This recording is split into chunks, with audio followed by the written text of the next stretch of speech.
Let me guess, when you fly a bomber, you do one of two things. Either you fly straight towards the target, completely brain dead, or you dive towards the target in a race against your teammates to drop your bombs and get shot first. But there is hope, because there is an art to this, which I've decided to share with you guys today. Hey guys, welcome back to the channel, and today we are going to be taking a look at bomber tactics for air realistic. If you love flying a bomber or are just curious, this video is for you. The problem with flying a bomber is that you are slow, low, and you're an easy target. Unless you're a J288. No, not this 88, but the premium. But you see, there's a method to flying bombers in this game. A formula that I've perfected over the years. But before we continue, I just want to let you guys know that I've never flown jet bombers beyond the test drive.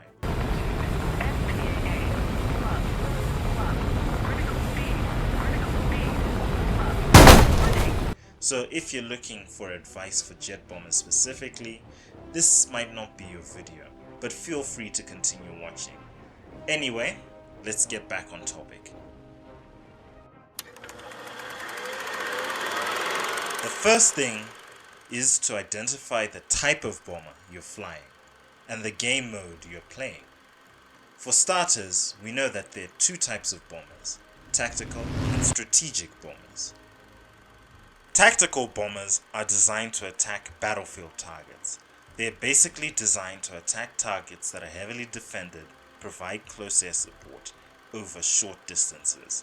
So hence why these types of bombers prioritize armor, speed, and maneuverability. These are bombers like the ones on screen. The next type of bomber is the strategic bomber.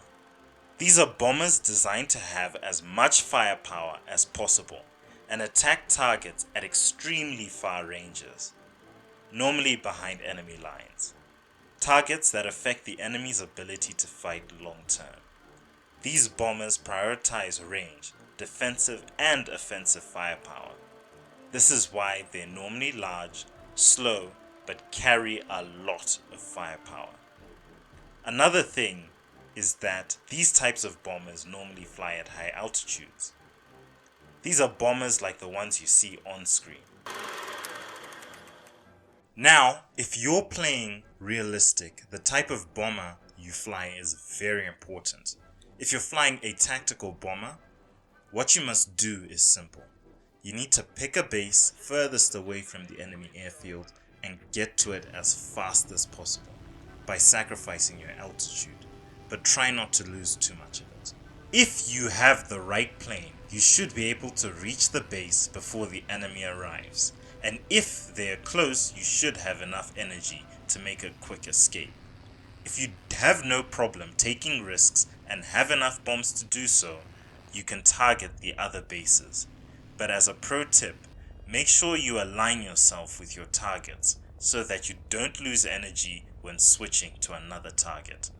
This can leave you less vulnerable and avoid turning a calculated risk into certain death.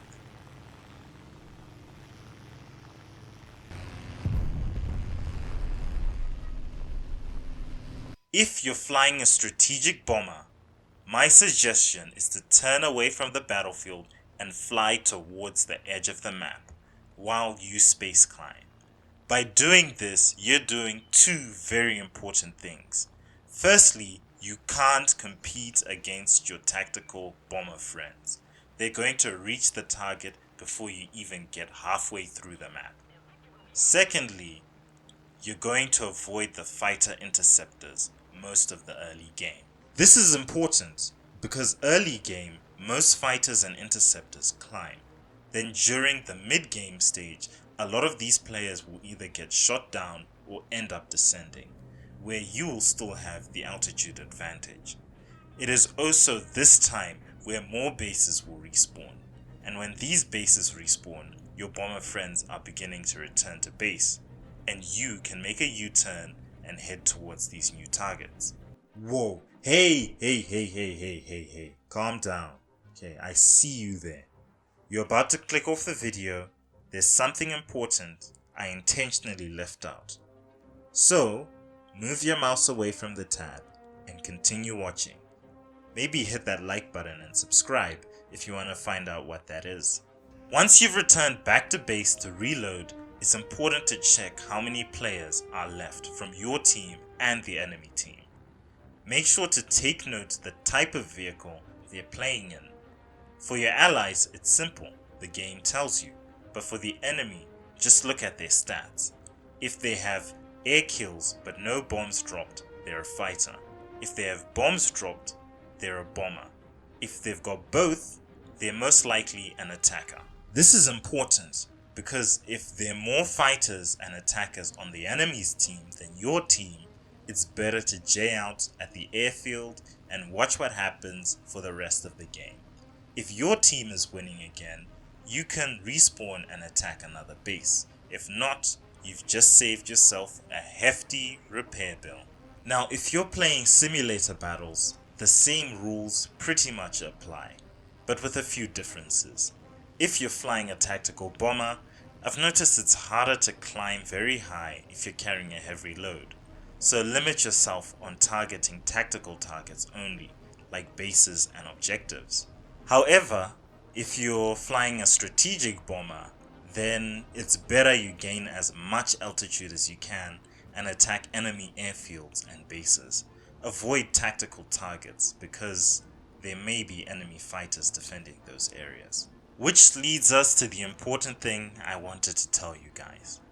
And that is, while you're doing all of this, I can't stress how important it is to stay alert. Because anything can happen. An enemy can pop up from nowhere. So if you're in a tactical bomber, switch to your gunner view. Go into a shallow dive to gain energy and try and maneuver your way out of it while spending as little energy as possible. Also, defend yourselves with your guns. That's very important. If you're in a strategic bomber, there isn't much you can do in terms of maneuvering. Just make sure your aim is good enough to save yourself. Anyway, guys, that's it from me. Don't forget to like and subscribe, and see you all next video.